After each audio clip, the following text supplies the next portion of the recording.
Legend has it that when the brilliant tenor saxophonist and composer John Coltrane convened a recording session in 1959 to record what would be the title track to his 1960 album Giant Steps, he invited drummer Paul Taylor, bassist Paul Chambers, and pianist Tommy Flanagan, who was filling in for his regular pianist McCoy Tyner, to play this new tune he had written. I had mentioned it in the previous lesson. It's called Giant Steps, and it's a very unusual, novel set of chord changes that hadn't really been explored before.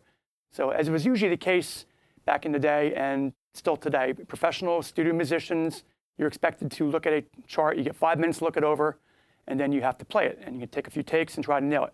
So Coltrane said, here you go, boys, here's my lead sheet, a tune called Giant Steps. Now, he had woodshedded the tune like crazy. He had come up with all these lines worked out, and poor Tommy Flanagan, he was invited to take a solo. Coltrane said, I'll take a first solo, you take a solo, and then I'll take another solo, then we'll take it out. So when it came time for Tommy to solo, he started off okay, and then he gets overwhelmed by the chord changes and the tempo, and he kind of backs off, plays really sparse, tasteful, but no musical train wrecks. And then Coltrane comes crashing in again with his second solo, which is just sheets of sound. So the lesson from that anecdote is always be prepared. And with that in mind, I'd like to present to you a little solo I prepared over the chord changes to Giant Steps, 16 bars. It's actually 2 choruses. I'll show you the next chorus in the next segment. But this is over the chord changes I showed you in the previous lesson. Here we go, Giant Steps. 1, 2, 1, 2, 3, 4.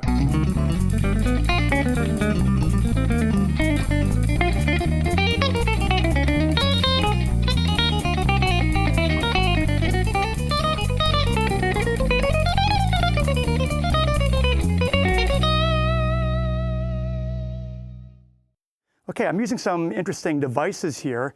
The first one, I'm starting off on B major 7. I'm doing what's called a tetrachord, which is this 4-note cell like within the first part of the scale of the octave. So say if it's a B major scale, I'm going 1, 2, 3, 5. Okay, this is something Coltrane would do. And then when he goes to the chord B major 7, D9, G major 7, B flat 13, E flat major 9, okay? So I'm doing the same thing over the first 3 chords. Okay, that really outlines the changes. I know it kind of breaks my rule of, hitting a different chord tone on the downbeat other than the root, but hey, it worked for Coltrane and that's good enough for me. So I'm doing my reverse alternate picking, which is kind of weird, but it works out for me well if the string crosses. So slowly it's, okay, so that targets the root on each chord, produces parallel octaves with the bass, but it's okay because it sounds musical. Okay, now over the B flat 13, I'm hitting the 5th there. And then the 9th to the 3rd to the sharp 9, flat 9. That's like using the B flat altered dominant scale.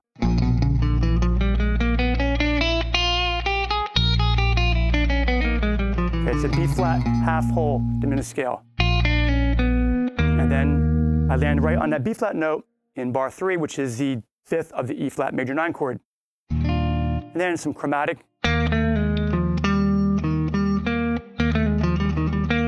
Okay, so far it's. Okay. That outlines that change nicely. And then when it goes to A minor 7, to D7 sharp 9 in bar 4. That's like a classical sound, right? It's like a Bach type of thing. And I'm using a couple of pull-offs. I don't want it to sound too staccato, the alternate picking, so.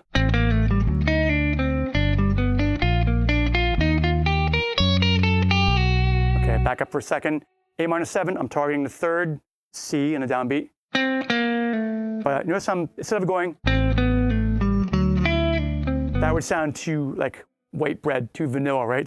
To get the natural 9, that would be like using A Dorian over A minor 7 and then using D Mixolydian over D7.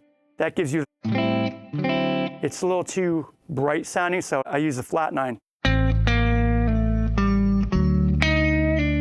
me, that sounds like a piece by Bach or something. And then in bar 5, over G major 7. This is when it goes.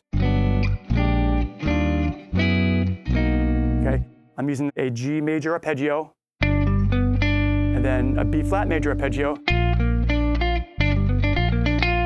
Except for now, instead of starting on the root, I'm starting on a fifth of G, D, and then on a fifth of B flat, and then in bar 6 over E flat major 9. That's that cell again. Remember we did. And by the way, I'm using different fingerings there because it just works out better with the picking rather than going, you know, did you start out like that?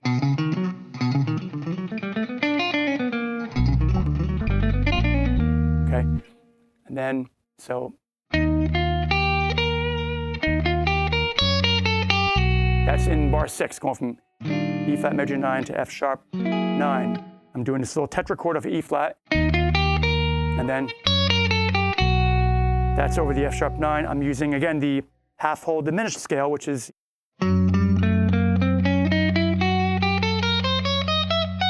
it's root, flat 9, sharp 9, third, sharp 4, or flat 5, natural 5, 6, flat 7 root. So I'm just using a fragment of it. And that's on the downbeat of bar 7 on the B major 7 chord. Little finger slide. Okay, I'm going after this third of B, but I'm using like what are called surround notes or neighbor tones. Okay, I'm using the fourth and then a little walk up from the second to sharp 2 to the 3. Then a little mini sweep and a hammer pull. So, you know, it kind of breaks with the phrasing. It's not all eighth notes in this bebop type of style. A lot of times you have little eighth and 2/16 combinations or eighth note triplets. So from the E flat, it's.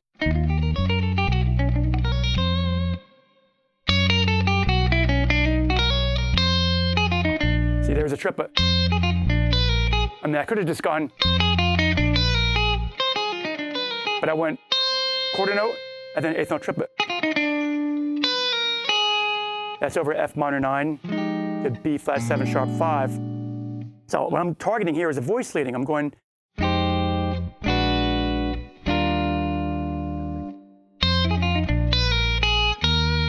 Then going after the fifth of V flat. Okay, from bar 9. I start in the fifth, but then I'm doing the same thing I did earlier. I'm doing these surround notes around the third. Here's a third G. And then I'll walk up, you know, I'm going to fourth, then second, and then the flat 3 or sharp 2 up to the 3. And then using this G note again to create like a common tone. When I go to the next chord, A minor 7,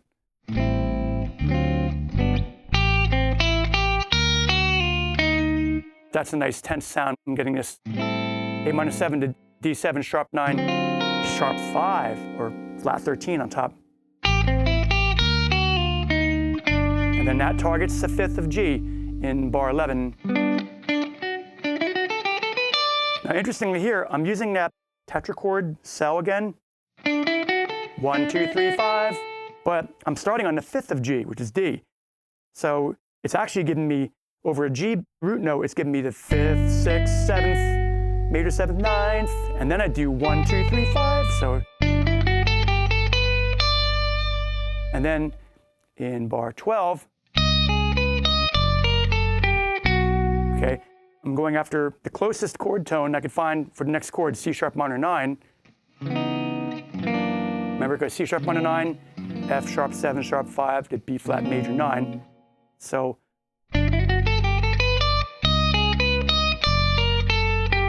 you get this nice, that'd be like C sharp minor 9, F sharp 7 sharp 9 sharp 5, or flat 9 sharp 5. B flat major 9.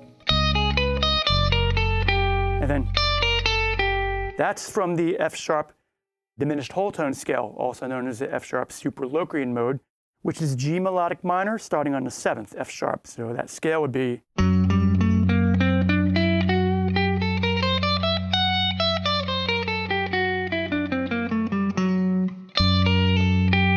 So I'm getting the sharp 5, the third, the sharp 9, the flat 9, resolving very satisfyingly to F sharp, which is the fifth of B major 9. This is in bar 13. Now here I do the same thing I did earlier with the tetrachord. Remember earlier over G I went. Okay, it works great. So, you know, it's like, almost like a theme that I'm using in the solo. Then over F minor 9 in bar 14, I'm targeting the ninth G, get that sound, and some chromatics. This kind of reminds me of like Chopin. He used a lot of chromatics. That's over F minor 9, B flat 7 sharp 5, E flat major 9. That's the fifth of B flat. Again, that is half whole.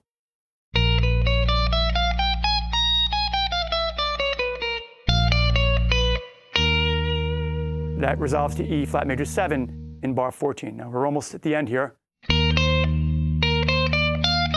Again, I'm doing a tetrachord starting on the fifth. Creates that nice harmony with the root note.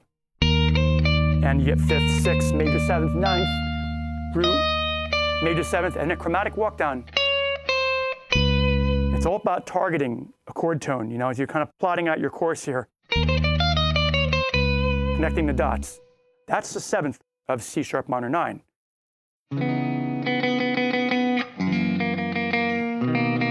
So I went.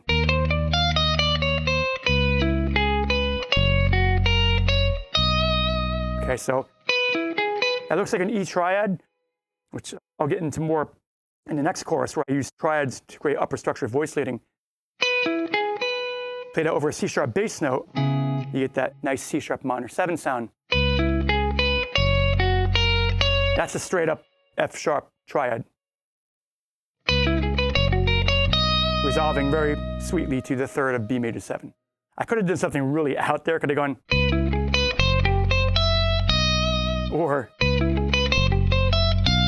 resolve up to the sharp 4, but sometimes, you know, it can be too hip for your own good.